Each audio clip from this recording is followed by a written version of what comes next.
ስልካችሁ ውስጥ ተቀምጦ እያንዳንዱ እንቅስቃሴያችሁን በድብቅ የሚሰልል አፕሊኬሽን እንዳለ ስንቶቻችሁ ናችሁ የምታውቁት? ቴሌግራም ላይ የምታወሩትን፣ ፌስቡክ ላይ የምታዩትን ሁሉ እየመዘገበ ለኩባንያዎች የሚሸጥ ድብቅ ሰላይ የሁላችሁም ስልክ ላይ ተቀምጧል። ይህ አፕሊኬሽን አድ ፕራይቬሲ ይባላል። ስሙ የደህንነት ቢመስልም ዋና ስራው ግን እናንተ የምትፈልጉትንና የምታወሩትን ነገር በሙሉ በማጥናት ለንግድ ድርጅቶች አሳልፎ መስጠት ነው። ይህ ደግሞ የእናንተን የግል ሚስጥርና ነፃነታችሁን በቀጥታ ይጥሳል።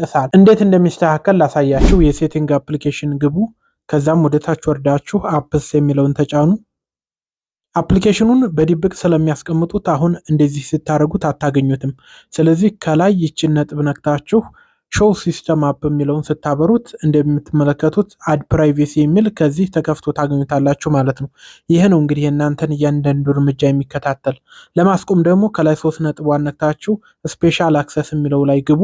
ከዛ ወደ ታች ወርዳችሁ ዩዜጅ ዳታ አክሰስስ የሚለውን ነክታችሁ አድ ፕራይቬሲ የሚለው አለ። የእናንተ እንደዚህ በርቶ ከሆነ ኦፍ ማድረግ ይኖርባችኋል ማለት ነው። ይህንን ማስተካከላችሁ አፕሊኬሽኑ ሌላ ቦታ የምታደርጉትን እንቅስቃሴ ማየት እንዳይችል ትገድቡታላችሁ ማለት ነው። በዚህም የግል መረጃችሁ ከመሰረቅ ይተርፋል። ከክትትልም ሙሉ በሙሉ ነፃ ትሆናላችሁ። ቪዲዮ ከተመቻችሁ ላይክ አድርጉ። ፔጁን ፎሎ ማድረጋችሁ እንዳትረሱ። መልካም ጊዜ